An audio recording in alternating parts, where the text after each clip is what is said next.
Welcome to the New Flat Rate Podcast, a podcast for contractors who need help increasing their average service tickets, creating working processes, and building freedom in their lives. My name is Rosalind Zock, the Trade Show and Events Manager at the New Flat Rate, and for the next 2 episodes, I'll be guest hosting the podcast.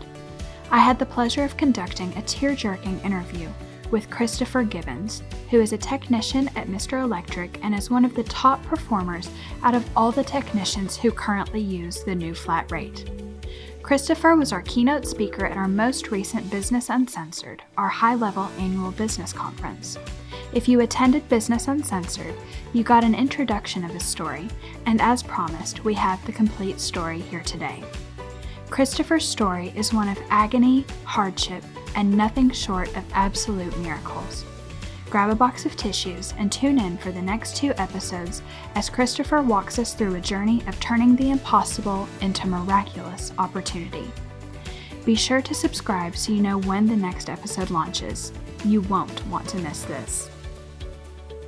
My name is Christopher Gibbons, and I am telling my story for Ms. Zock to help me for the first time since my critical accident in 2012, tell my story. It's been something that's been asked of me multiple times over the years.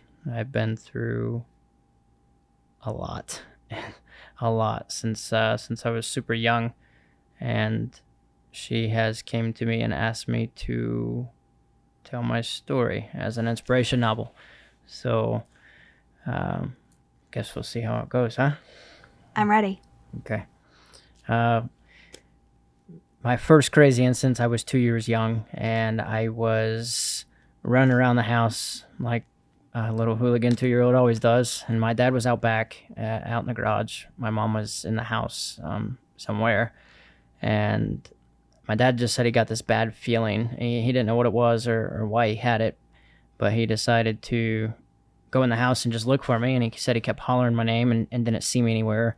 He went for the front of the house, and somehow I had got myself out of the front door and out into the middle of the road.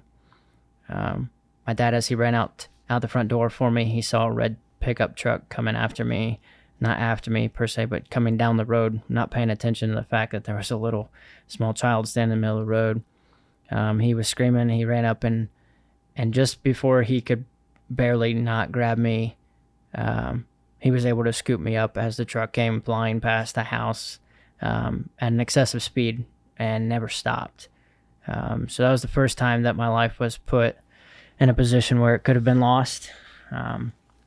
Just a couple years later, I was a mommy's boy, I guess you could say, and always wanted to be wrapped around her. And the main reason I was attached to my mom, more so than not, was my dad was always gone.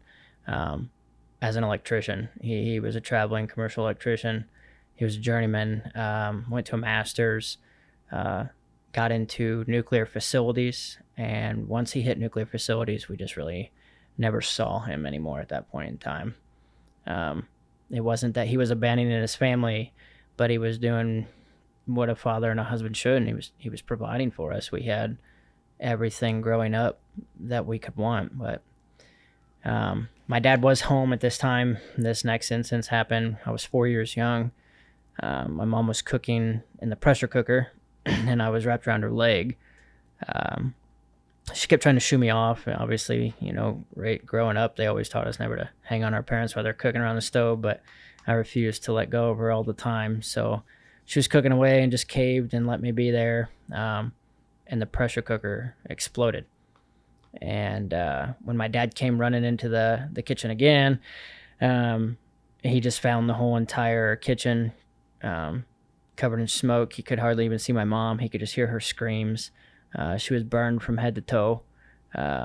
He was able to scoop her and I up and carried us both to the shower, put us in a ice cold bathtub, but noticed that my mom was the only one with any sort of markings on her. So she was taken to the ER, and when my dad came home later that night or evening or however when he had came home to clean up the kitchen, he had saw this figurative outline of a human being, full-size human being, standing in the middle or in the corner of the kitchen where he remembers he had scooped me up from. It was too tall to be my mom, but too big to be me, obviously. But I had no markings whatsoever on me. When my dad's brother was super young, this is where we always believe that somebody's watching over us. His name is Aaron, and he told my dad before he passed away that he was always going to watch over my dad's children. So never got the opportunity to meet him. Name is Aaron Michael, where my son gets his middle name. So I guess just keep that in mind while you listen to all of my craziness, that somebody's always out there watching me. So after that accident, I was probably 8-9 years old. Same time we were building our brand new house. Also the same time I got to be what I thought was a real electrician, which is kind of cool. But I always enjoyed being outside, playing out in the woods. We lived in the literal middle of nowhere. We had a mile-long driveway. I was always digging holes, shooting guns, running tractors, doing whatever, riding dirt bikes, and so on and so forth. My dad built us a really big tree house. This thing was huge. It was like 20 feet in the air or so. And just a big wooden shack in the middle of nowhere, way up in the sky. And I thought I'd be smart and climb all the way to the top of this thing and stand on top like it's King Kong or something. And as I was coming back down, there's a wooden ladder that my dad had made out of 2x4s on the side. As I was coming back down, I slipped. And when I slipped, I was going head first for the ground. My dad, again, was there, and he was outside watching me. He watched what he couldn't believe, but right before my head hit the ground, it looked as if somebody had taken my leg and slammed it into one of the ladder stairs to stop me from falling completely to the ground and hitting my head and neck. At 20 foot, at 80 pounds, it would have most likely killed me. So again, rushed to the ER. Docs were just like, he's perfectly fine. So that same time frame, it was about time where the house was finally set and built, and it was time to wire things. My dad asked me and my two sisters if we liked our rooms. We're like, yeah, we love them. He's like, awesome. He's like, you're not going to get power in those rooms unless you do it yourself. So 9 years old, I was 9. My middle sister had been 13. My oldest sister had been 16 at the time. My dad made us wire our own bedrooms. Obviously, him there coaching, but I fell in love with it. It was a true passion. And so at that point in time, my dad, he would always leave. I would always steal his wire and string hundreds of feet out into the woods and wire up trees with random light bulbs and do whatever I could to get in trouble with stealing my dad's electrical stuff. So we had a lit up woods from here to Timbuktu. It was pretty cool. My dad didn't like it, but it was pretty cool to me. So fast forward a little bit. This is something I didn't think about, but I was real into motocross and racing four-wheelers. I was on a gas 450 and went over a jump, and one of my races went over a jump, and a bar off my fairing came loose, and it had went right through my leg. Had no idea that bar went right through my leg the whole race. I raced that entire race with that bar straight through my leg. So that was a pretty excitingly huge, painful ordeal at the end of the race. So walked around with a gimp for a while. That was my right leg at the time. Walked around with a gimp for a while. Fast forward, getting a little older, and I was probably 16 years young at the time. Was still in the motocross and now into BMX as well. I was going over a step up, and I got my handlebar hooked in a kid's wheel. He came down, and his handlebar went straight into the side of my face, through the front of my helmet. Hit me in my temple, rendered me unconscious, broke multiple ribs, broke my arm, broke my ankle. I was just a big mangled mess. Healed from that, obviously, and kept on going. getting older into my adulthood life, where things really get interesting and fun. Just shy of 18 years old. I would have been turning 18 within the month. Fell in the wrong crowd at the wrong time, and they ended up getting me in some trouble. My game plan was to join the U.S. military anyways. My whole family had served. The courts gave me the opportunity to either join the court or join the military or go to jail. And so they said if I joined the military, they were going to keep it as a juvenile record and give me a second chance at life. So obviously that was my game plan anyway. So I went ahead and joined the U.S. military. Super young age. Life was going good. At that time, I had been with the same woman for a lot of years, multiple years at that point in time, like 8, 9 years, 10 years maybe. We ended up getting married just shy of 20 years young. No, 19, I'm sorry, just shy of 19. We got married just shy of 20. I ended up conceiving with my little boy with her. And right after I was 20, March 16th, 2012, I was home for a while, and my wife asked me, all my friends asked me to go on a motorcycle ride. So I wanted to go. I hadn't seen all of them in a long time. She didn't want me to go. She said she just had a bad feeling about it. I wasn't home for very long, yada, yada, yada. I decided to go ahead and go anyways. It was early that afternoon when we left, and we didn't end up getting back until real late that night.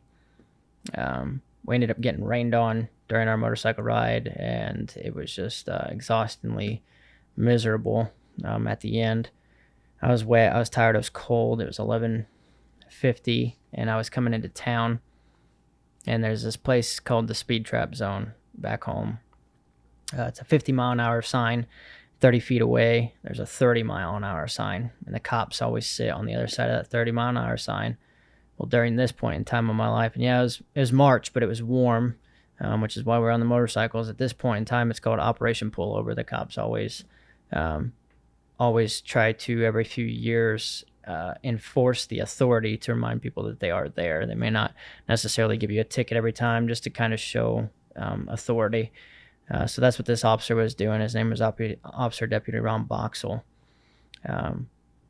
When he saw us go by, we were about 46 miles an hour. He had flipped on his cherries and berries. There was a cop, or a black Civic in front of me. And the black Civic saw the cherries and berries. I saw the cherries and berries behind me. Deputy Ron Boxell said he could see me look down at my right mirror. And when I looked up, I realized the car in front of me was slamming on his brakes to take a quick left, because right after that left, there's a bridge, and there would have been nowhere for him to go. So this car had no intentions of stopping for Deputy Ron Boxell. He was going to run. But by the time I realized he had already slammed on his brakes, it was either hit his back end or try to maneuver around him. Well, when I did, there's a bunch of gravel that always washes out right there in front of the bridge. Every time it rains. And Deputy Ron Boxell said he watched my whole entire bike fishtail side to side, and as I straightened the bike out, it was too late. I went across the oncoming lane, hit the guardrail. He said the second time, or when I came off the guardrail, he ended up locking up his brakes and closing his eyes because my whole body was laying over the front of my bike. The second time I hit the guardrail, I was stuck between my bike and the guardrail, and it cut straight into the face of my helmet, right on the top edge of the guardrail, 2 inches into my skull, eye to eye. There's reflectors, like the yellow and black reflectors right in front of the bridge. My head hit that, and it snapped my neck and fractured my vertebrae. Sent me twisting off the bike into the middle of the bridge. The bike was sliding and followed me. Ended up grabbing my left leg and snapping my hip straight out to a 90. Broke my ankle inward. Cut 4 of my 5 fingers off down to the ligaments, through the ligaments. I had a detached retina, and my heart was stopped on impact. Deputy Ron Boxell was a first responder, so he immediately ran up to me and started to attempt to do resuscitation. My best friend Lucas Hansen at the time, he was following us in his truck. We all ended up going to Indy for this motorcycle ride. While we were there, we were looking for his first motorcycle. So he was in his pickup truck, but he was like 6 miles behind us because prior to being at this point of my life, I just got off the highway with all my friends doing 160, 170 miles an hour. They went uptown and I went downtown. Obviously, I wasn't doing that kind of a speed when I came down here, but that is why Lucas was so far behind. He was just in his pickup truck. He rolled up on Deputy Ron Boxell attempting to resuscitate his best friend. And he ran up. He could see the bike. He knew it was me. Ron Boxell was consecutively attempting resuscitation for about 6 minutes before he called it quits. At that point in time, Lucas scooped me up in his arms. He didn't care at that point. He ripped my helmet off my face. He pulled me up into his lap, tucked my hands inside of his hands, and started yelling at me, per se. He said, you've done everything right. You've made up for your past. You have a beautiful wife. You have a beautiful life. You're doing everything right. And he said he was just telling me that it wasn't time. It wasn't time. He called me every dirty name in the book. And he said the last thing he said to me was, stop being an effing butthole and come back to me. And he pulled my hands as tight as he could inside of his hands, and he hit me in my chest, and he broke all of my ribs and restarted my heart. Up came the blood all the way up Lucas's face. Deputy Ron Boxell turned around and immediately bagged me again. EMTs showed up. They wanted to fly me, but they couldn't get the helicopter close enough to the crash site. So at that point in time, I don't remember anything but the last thing I remember was being in the back of an ambulance and hearing, we're losing him again, we're losing again. And I felt like I could see long blonde hair hanging beside my face. And then the next thing I know, I'm in an extra place in this world that you can go, I guess. Got to meet, oddly enough, my Uncle Aaron. This is true. It's no need to be made up. Never met the man before in my life.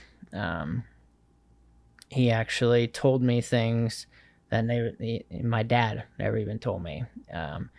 In the 3 minutes that I felt like I spent with him, it was almost 6 months here.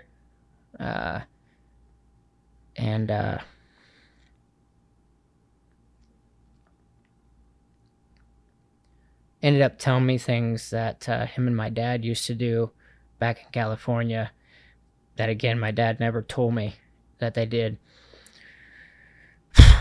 So the last thing he said to me was, he said, take care of your dad since I can't anymore. I said, well, I can't do that. I'm here.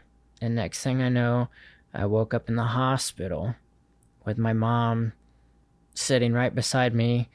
I woke up in a screaming uproar. What happened during that time of me being in that place for 3 minutes was my heart stopped 5 more times. I had at that point in time 13 surgeries, 13 to 20 surgeries at that point in time, just to get my body in stable condition. I was self-induced coma, triple blood transfusion. My parents bankrupt over it. They had fought every single doctor from the night that I wrecked up until the point that I woke up, refusing to believe that the doctors were right, saying that I would never wake up again. And if I did wake up, I was going to be a total vegetable. They said I was going to be a total vegetable because obviously, if anybody knows, 6 minutes with no heartbeat can cause complete brain damage. Total vegetable.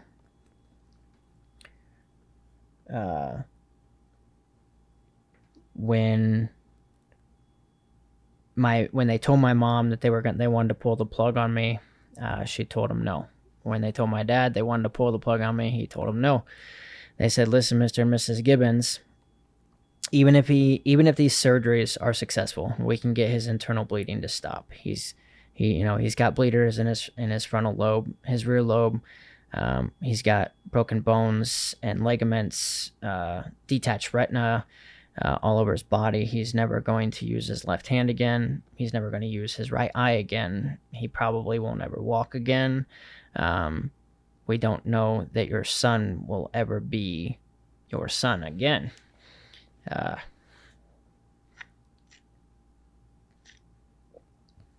My parents told him that if they didn't want to do the surgeries, they would find people that would. They said they didn't care what it took, that they were going to keep me alive, no matter what. And it's exactly what they did. They called doctors from all over the nation and found doctors that were willing to take me on. And they put me in the finest hospital with the most brand new technology. And that's the craziest part, is the hospital that I went to. It's called Parkview Regional. And I wrecked March 16th, 2012 at 11:53 p.m. March 17th, 2012 at 4:30 a.m. Parkview Regional DuPont Hospital opened their doors for the very first time. They had all of the brand new, highest technology you could think of. My helicopter ride from Parkview, Maine to Parkview Regional, I was the first patient to ever lay in that hospital. They had never seen a patient inside that doors, and they sure as heck didn't have one inside the critical care unit. So to get attention very rapidly, they said, I was going to need skin grafts, I was going to need blood, bone marrows, this, that, and the other. If these surgeries are going to work, all these doctors are like, we need all of this stuff, so we need to make this a public thing. We need to make this as public as we possibly can and see who can donate. Within 48 hours of me wrecking my motorcycle to the time that it was most crucial for me to have everything I needed, there was over 26 states and 5,000 people willing to donate whatever it took, all because they were able to make it public, because that hospital had just opened. My mom had got to be announced on the news for it, and she just called out for as much help as she could.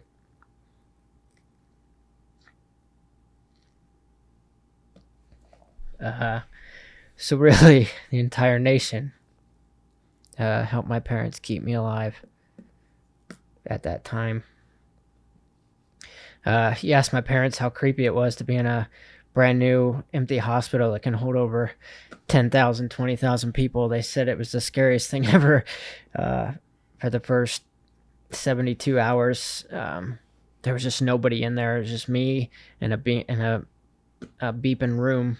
And they said it filled up pretty quick, though. But all eyes were 100% on me for the first 3 or 4 days. So doctors got me into a stable condition, but still give the no guarantees to my parents that I would ever wake up.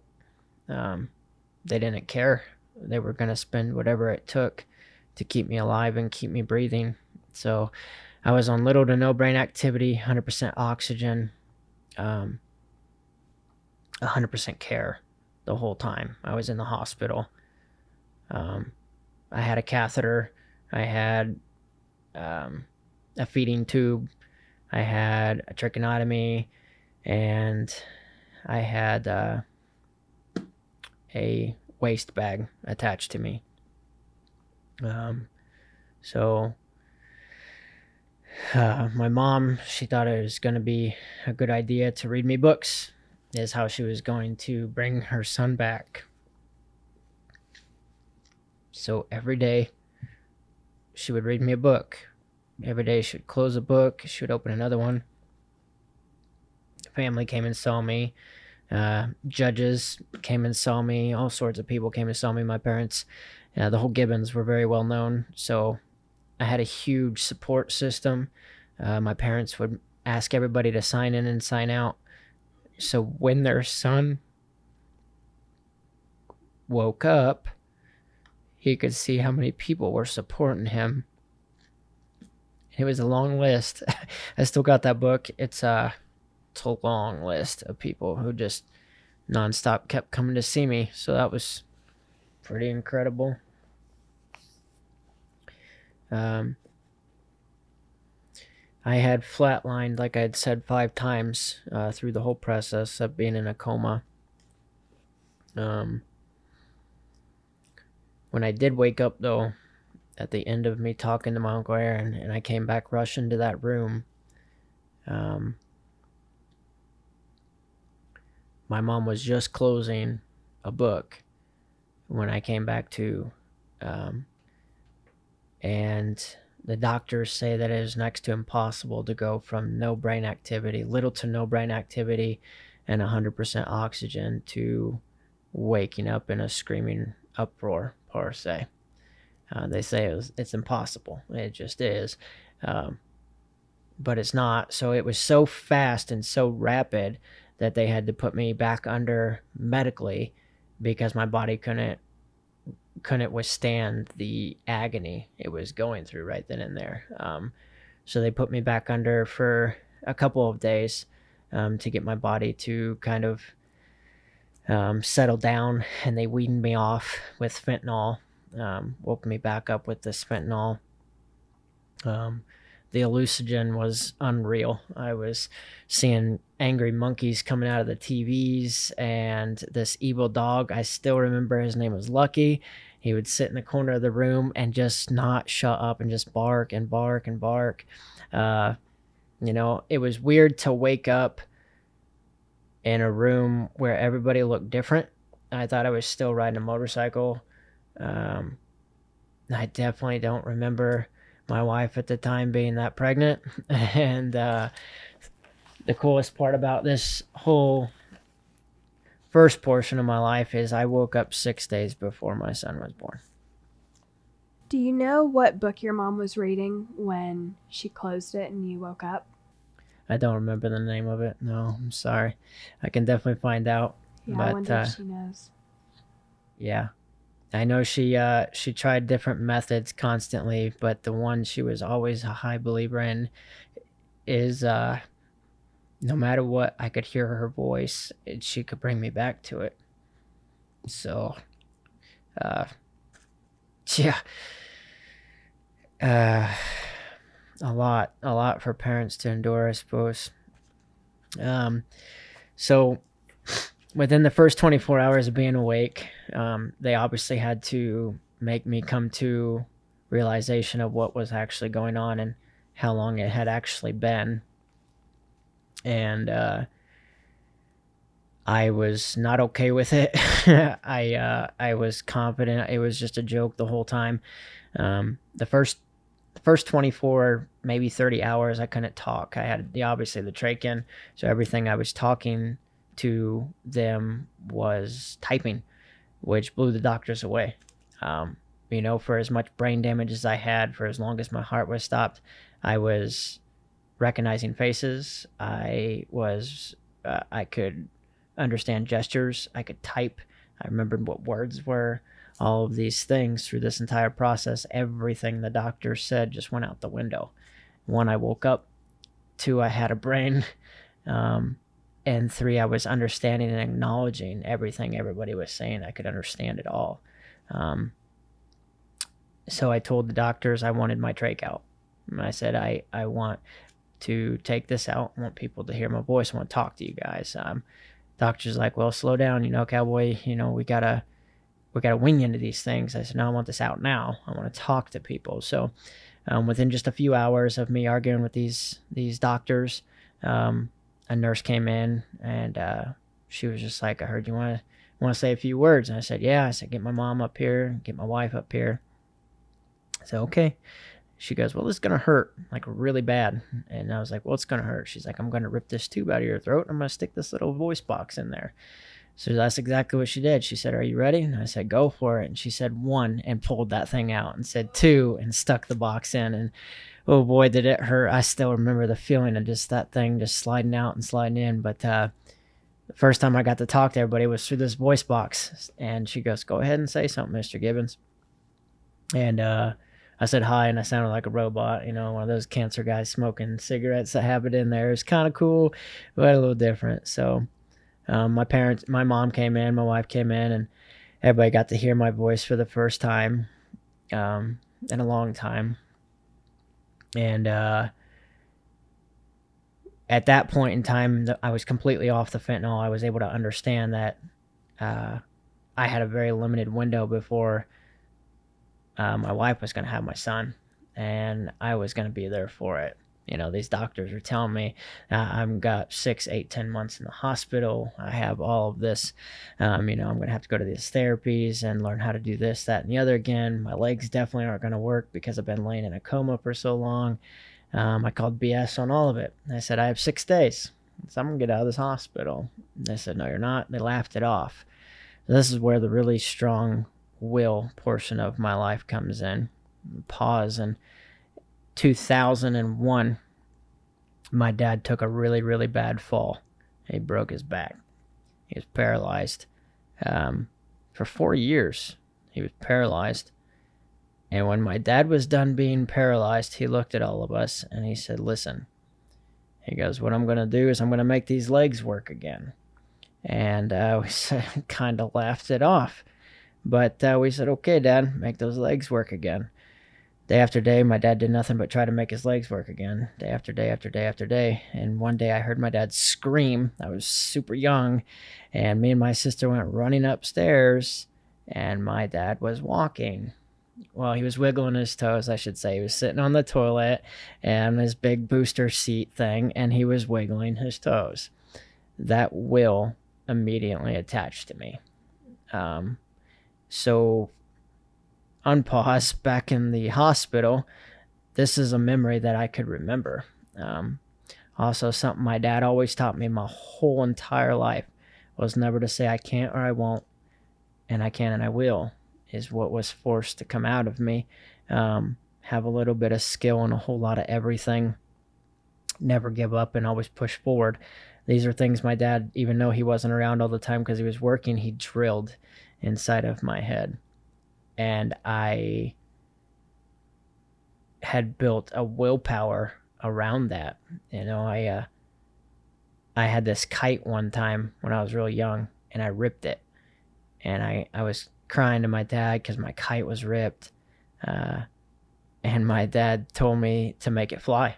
I told him I didn't know how, and he said, "Well, don't come back inside until you make it fly." So I went outside, and matter and sin, my dad was making me try to get this kite to fly.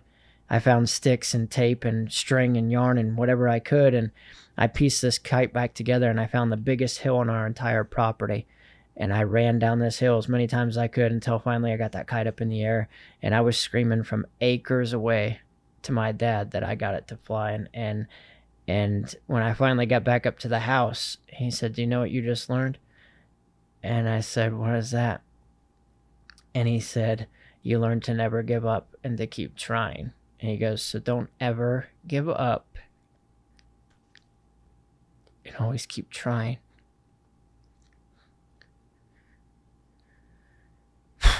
So fast forward back to the hospital. I could hear these words. I could see that stupid kite the whole time I was in this hospital. And I knew that I was about to prove these doctors wrong one way or another. So after I was awake, I wasn't strapped to the bed anymore. I had the trach box in my throat. Everything was going according to unexpected plan for the doctors. My parents were downstairs eating. They were the only ones at the hospital at the time. So I paged the nurse. I told the nurse I was ready to get up, and she said, "You can't get up." And I said, "Well, listen." I said, "I want to go over here, and I want to go use this bathroom." She said, "Well, you can't use the bathroom. You have a catheter in, and your legs probably won't work anyways."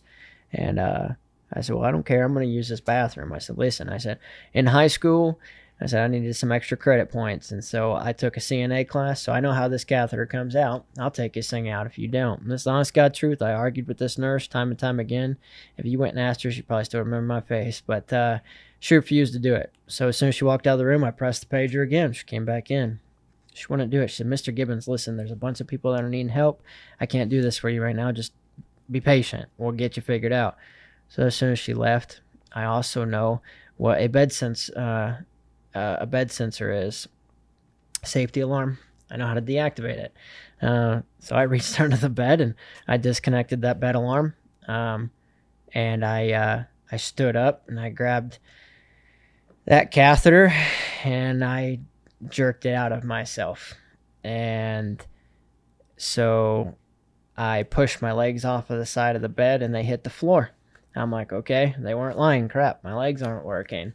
And I'm like, okay, so just a few minutes, this woman's going to walk by. She's going to see me not in this bed. She's going to freak out. I got to do this. So I grabbed my drip bag rod with all my IV stuff on it. I disconnected my cuff and all that stuff. And I grabbed that bag and I pulled myself up as hard as I could. And I'm standing there. Don't know how I stood up, but I'm standing there.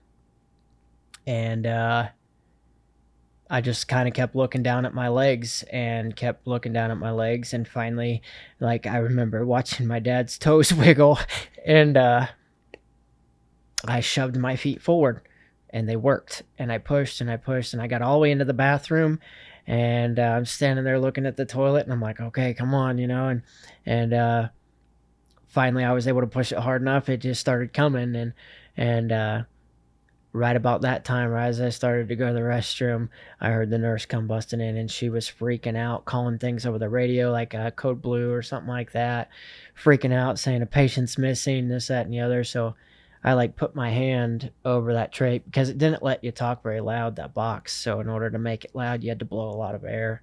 So I put my hand over that box and I blew as hard as I could so she knew I was in the bathroom. She come in and she's like, Mr. Gibbons, and just freaking out. And I'm like, just help me stand here for a minute. I'm almost done. And she was dumbfounded that I was using the restroom. So when I was finished, she helped me clean up a little bit and she took me back to the bed. And I said, do you believe me now that I'm getting out of this hospital? And I said, I expect to start seeing people coming in here and getting me out of this hospital. So knowing that I was about to be in a whole bunch of trouble, my parents came up to the room. Doctors were flowing in there. But the doctors weren't saying anything. They were looking at me in disbelief. They were looking at me like I wasn't human, like they had seen something that they've never seen before. The medical term that you hear all the time actually is impossible, that they wrote in my file more times than I could remember. They were just dumbfounded in the things that they were seeing me do. I pulled a catheter out. I made my legs work. I woke up out of an impossible coma. I wasn't a brain vegetable. I had more irregular heartbeats than not. I had triple blood transfusion. I had skin grafts that were already healing all over my body that didn't even look like skin grafts anymore. So all these things just kept racking up over and over again. These doctors were just mind blown. So this convinced one of the doctors to say the words, Mr. Gibbons, if you want to go home in what's now 5 days, we have a whole bunch of things to get done and we need to get started immediately. My parents were now in disbelief that this doctor was actually crazy enough to let this man out of the hospital. I said, okay, let's do it. Let's get started. He said, okay. He's like, somebody will be in the morning to get you started. If you can pass all of these tests, and there's a lot of them, if you can pass all of these tests, we'll let you go home and see your son be born. I bet. Let's do it. So 3 o'clock in the morning, 4:30 in the morning, that very next morning, this little short Chinese gal, cute as a button, she was super sweet, comes in the room, and she's like 85 pounds soaking wet. At this point in time, I'm probably still 180 pounds, very athletically fit at that point in time, like minus the weight that I had lost from being in a coma, but still way bigger than 80 pounds. And so she walks in, she's like, okay, Mr. Gibbons, I'm nurse so-and-so. Heard you want to try something crazy and go home right after this really long, extensive stay that you've had. I said, oh yeah. I said, I got places to be. She says, okay. She goes, what we're going to do is, the first things first is I'm going to take that box out. And she goes, and I'm going to put this patch over it. And she goes, you're going to be able to use your real voice. So, okay, that's an easy one. I'll do it. So she pulls that thing out. She pushes this. It's like a nervatic patch or something. It allows my vocals to come up regularly. Like the hole wasn't even there type deal. So that was kind of cool. But I was like, all right, is that the first test? She says, oh, no. I just did that so I can understand you a little better. And she goes, the first test that you need to do is, she goes, it's not very difficult. She goes, and you've obviously already proven you want to get out of bed. She goes, you have to stand up out of your bed. I said, okay. She said, hold on. She said, you have to stand up out of your bed. She goes, and you're going to walk out here in the hallway. You're going to walk 250 feet and 250 feet back. And she goes, you get back in bed. That's test number 1. I said, okay. She said, you can use a cane or a walker. Which one do you prefer? And I said, I want the cane. She said, Mr. Gibbons, you can use a cane or a walker. Which one do you want? And I said, I want the cane. And she was just in total disbelief. The fact that my hip was all booged up, my ankle was all booged up. I just been in this coma. I've only been awake for like 48 hours, if that. I wanted a cane. I didn't want the walker. And so she gives me the cane, and she goes, okay, smart guy. She goes, here's the trick to this test. She goes, you have to put 100% pressure on your left leg. I'm like, oh boy. And this is, bad hip, bad ankle, bad this, that, and the other. Very, very weak already. I said, okay. She goes, I'll allow some leniency. She goes, but you have to put 100% pressure on it to pass this test. I said, okay. So I stood up. She helped me up out of the bed, puts the cane in my hand, and I move it over to my left hand. She said, no, cane in your right hand. And I'm like, even worse. So we walk out to the hallway, and we turn to the right, and we walk all the way down. We walk all the way back, and I sit down. She goes, how do you feel? And I said, I'm really tired. Please tell me there's no more tests for now. She was like, no, believe it or not, you did perfectly fine on that one. You actually weren't supposed to pass it. So, you're good. I will sign off on it, and we'll see you later on this evening. I'm like, okay. So I lay up in bed, and everybody's excited for me that I passed this test, still in disbelief. But ended up, they came back that night and told me that they were just telling me that I had another test coming up in the morning, and they would see me in the morning. So this is day 4 at this time, and so it was the same gal plus one more. They came up and they said, okay, Mr. Gibbons, we're going to do another type of walking test.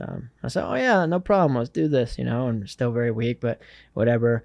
What I wasn't ready for was I had to walk down 250 feet to the end of this hallway where there's a staircase. I had to go up 12 steps, back down 12 steps, all the way back to the room, and then sit down again. So we get to the steps, and I'm already exhausted at this point. The 12 steps are nice, long hospital concrete steps, and so it was just me and that little short Chinese gal at the time, and she had a gait belt around me, and so right as I started to take the first step, I unclipped the gait belt, and she freaked out. She's like, Mr. Gibbons, no, I have to support you up these things enough, blah, blah, blah, in case you do stumble back. I said, listen, I'm like 2 times your size, 2 times your weight, and if I fall because my leg gives out, you're not catching me, so let me fall. Obviously, you can see that I can take a whole bunch of pain. We'll get over this thing, okay? So just trust me. So need me to sign a waiver or anything? And so she was super freaked out, really paranoid. She's probably about to lose her job if I fall, but she allowed me to do it. So ended up going up the 12 steps. She asked me to turn around and come back down. Well, 12 steps wasn't to the top landing. It was actually 3 more steps past that. So I went up the 3 extra steps just to be cocky, turned on the landing, and came back down all 15 steps. She attempted to put the gait belt back on me, but I said, listen, you're not putting that thing back on me. So I walked back to the room by myself with her standing right beside me, and I sat down. I said, so how'd I do? And she kind of grinned. She said, Mr. Gibbons, she goes, I don't know what you are or who you are. She goes, but I'm not going to say no to you going home to see your son be born. So she signed off on my my acrobatics, I guess you could call it. Next doctor came in just very shortly later. He had to make sure that my swallow functionalities were correct. So they took me into this big room, and it's like when you go in this room and they turn it on, you can see the inside of you on every wall. It was super creepy. I could literally see everything about the inside of me right there just displayed on the walls. It was a swallow study. It was a new technology swallow study place. So they put this nasty paste crap. I had to swallow it, and it was like chalky Play-Doh. Right. No, right. So they could already see inside of me, but no milkshake. So I drank this clay, and just watching it literally run down the inside of me all the way down into my stomach and stuff. Screens turned off. Doctors came in, pulled me out. I'm like, did you see what you wanted to see? They weren't talking to me. Nobody would talk to me whatsoever. Like, it was absolutely insane. Nobody was talking to me. They're wheeling me back up to my room. I'm like, crap, I failed. Let's do this again. I can try it again. Nobody's saying anything to me. So they put me in my room and they leave. I'm just like, did I pass? Nobody would tell me anything. Just a few minutes later, I'd say about an hour later, a doctor came in. He apparently was one of the doctors that did surgeries on me. Said that I passed it with flying colors, which, again, shouldn't have happened because I haven't used those organs in so long. So just dumbfounded as he was, he signed off on it. Then I had to go see a vision doctor. I had to make sure that I didn't have any anything that would have caused a stroke or whatever from my eyes being opened as quickly as they were and stuff like that. That test, I don't really remember how that went, but I remember I passed it with flying colors. At the end of day 4, a bunch of doctors came in that room, and they were all standing there looking at me like I was somebody they had just never seen before again. And the last doctor walked in, and he introduced himself to us and told us that if what I wanted was to go home, then he wouldn't have any reason at all at signing off on it before day 6. He expected me to do outside therapies and all this stuff, but he said without a reasonable doubt, there's no reason that we cannot release him when he passed all of our tests. And at that point in time, he shook my hand. He said, Mr. Gibbons, and he handed me this book, and the book was a menu. He said, order whatever you want, man. And so I ordered cheeseburgers and french fries and apples and yogurts and Mountain Dews and all this stuff I hadn't had in forever. And so my food showed up, and I just smashed all of this food. On that very next morning, I got escorted out to my mom's van by all the nurses who'd been taking care of me that whole time. Doctors, people were crying that I didn't even know. I'm like, man, who's this guy? He's just crying here, standing at the front door. It was absolutely incredible that I pushed myself out the door in the exact time frame that I said I would. I got to see my son be born. And that day was the day that Wade became my rock. He was the whole reason I pushed myself out of that hospital, and he was the reason that I still push myself today, more so than I don't. Between my dad's words and meeting my Uncle Aaron for the first time in that extra zone that I got to go to, it made me push to do the impossible, to see in a medical format the word impossible pop up all over my charts nonstop. I've successfully accomplished things that people could never even in a million years believe that a human being could. And that's only the tip of the iceberg. This was 9 years ago. And so at this point, I have 9 years worth of stuff that is going to absolutely just blow your mind that's happened. This is where my whole entire life changed for the better. This was my new beginning. This was my second chance, my true second chance at life. This is where I got to defy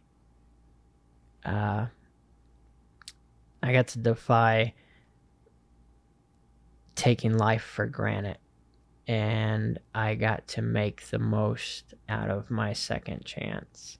When we get into these new things over the last 9, almost 10 years of things my body's done, or I've accomplished, or I failed at, or in the serious note, how many gun barrels I've tasted. You're going to get to hear why I never gave up and why I'm sitting here telling you my story today. Thank you for listening to part 1 of Christopher's story. But wait, there's more. Next week, we'll be releasing part 2. Until then, if you want to learn more about the new flat rate and how menu pricing puts money in your bank, check us out at thenewflatrate.com.